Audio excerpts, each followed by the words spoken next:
take a look at his numbers over the last few seasons. Of course, I missed quite a few games, productivity down in 23-24. All this against the backdrop of continued talks about a potential move to Saudi Arabia. On yesterday's show, we were talking about him opening the door to a potential Saudi move. Sounds like that may not be the case anymore. Jules, what does your gut tell you? You think Kevin De Bruyne will be back in a Manchester City shirt next season? Yeah, I'm pretty sure 100%. I mean, he's got 1 year left on his contract. I'm not sure if he's looking at extending that, if Manchester City also want to extend it because of his age, because of the injury record in the last 2 years or so. He gave a big interview to L'Equipe magazine that came out today. He has a tournament in Belgium and they went and followed him there. There was his mum and dad, there were the whole De Bruyne family.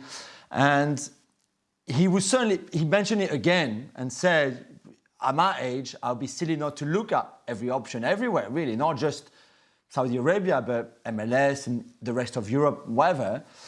But also there was a hint that right now he's still good enough to play in the City team. Maybe not 55, 60 games where he starts and play every single minute and every single second, but I think he still knows that he's way good enough to still play in that team, to win trophies, to win the Champions League, to win the Premier League, etc., etc. So the money will be there if he's a free agent in 12 months' time, there's no doubt. So I don't think there's any rush in him. But I like the fact that he was honest and said, listen, I'm going to look at everything, whatever comes on my table, I'll have a look at it, and then we take a decision all together with the family, with his people, all of that, and for the best. But really, right now, and you saw what happened since he came back in January to now, I think he will have a really good Euros. Like Belgium, maybe, but I think personally he will have a good one, and then I think he will be back with City, have another top season, and maybe then he will go somewhere else. So maybe some doubt, but not a lot of questions about Kevin De Bruyne's future at Manchester City. Meanwhile, they can't say the same about what's happening in goal. Stefan Ortega has just signed a new contract, keeping it at Man City through 2026. This, of course, bringing up questions about Ederson's future. He also has been linked with a potential move to Saudi Arabia. Shaq, I'll start with you here. You think Ortega's ready for the #1 job at City?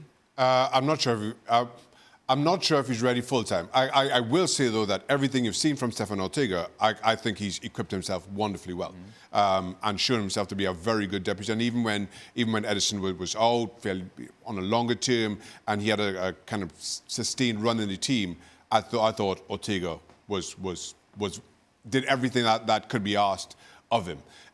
Is that enough to say that if Ederson decides to move on this summer, you don't go and look for somebody else? I'm not sure. The one thing you know is City won't panic buy, even in that position. And kind of harks back to when they missed out on Erling Haaland. They didn't go and just try to fill that void. They waited for their man. And I think with Ortega and the form that he's shown, City know that they can wait until they find absolutely right replacement for Ederson without much concern around Ortega, because he's equipped himself well, in my opinion. Jules, what's your sense on Ederson? Will he stay or will he go? It's a slightly similar one to De Bruyne, to be fair. He's still good enough to play at City. I think if there are other offers, more lucrative offers from Saudi, for example, I still think they could be there in a year's time.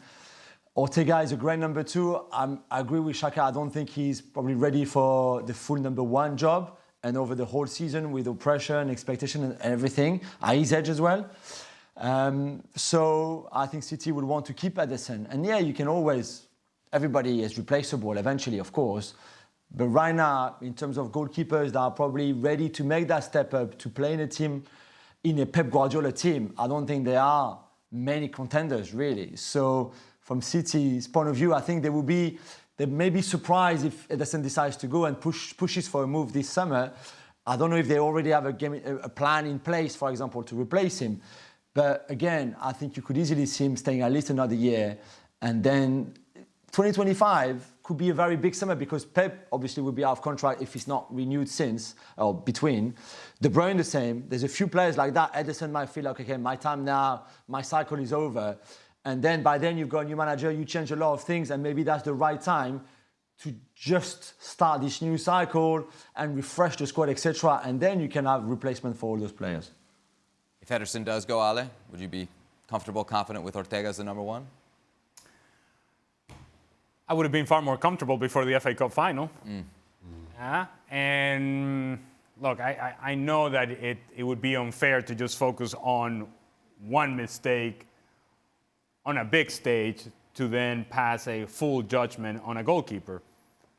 But it is a big mistake in a big stage. And if you're in a decision-making position for a club, usually those big mistakes are the ones that stick out. And so he hasn't been punished for it because obviously he's being extended. But I don't know if you extend him thinking he's our number one. I think you extend him to make sure that you have that position covered just in case Ederson is not the guy. Or just because Ederson may go somewhere else, at the very least, you have somebody to fall back on.